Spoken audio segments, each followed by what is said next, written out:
Dans le monde de l'entreprise, c'est pour éviter les accidents du travail, notamment sur les chantiers du bâtiment, que certaines sociétés proposent à leurs salariés une séance d'échauffement quotidienne, gymnastique, yoga, tout cela réduit l'absentéisme.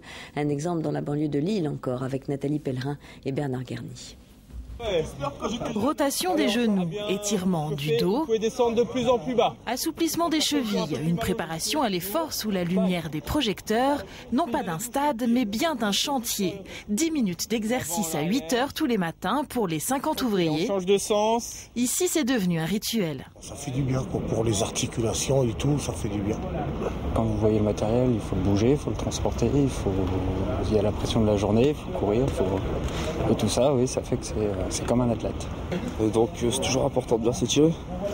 Chaque exercice a été établi sur mesure par un professeur de sport. Gardez le dos droit au maximum, voilà. Voilà l'avion pour réveiller l'équilibre ou encore le balancier.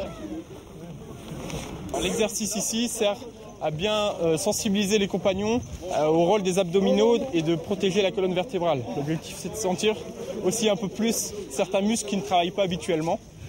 Pour la personne qui est au centre. Il y a aussi un travail au niveau de l'appui de la jambe. Tout cela pour éviter claquages, contractures et autres blessures. Cette entreprise a choisi d'échauffer ses ouvriers sur 12 chantiers du nord de la France. Avant qu'il y ait des échauffements, il y avait 4 accidents tous les ans, entre 8h et 9h. Depuis, plus aucun accident.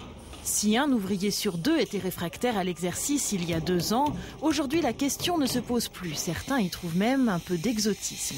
Vous savez, au Japon, s'ils le font, c'est que ils le font pas pour rien, quoi. Je veux dire, s'ils le font et si ça continue encore, c'est que c'est bénéfique à priori. L'idée vient effectivement d'Asie jusqu'à la façon de conclure en applaudissant pour s'encourager mutuellement.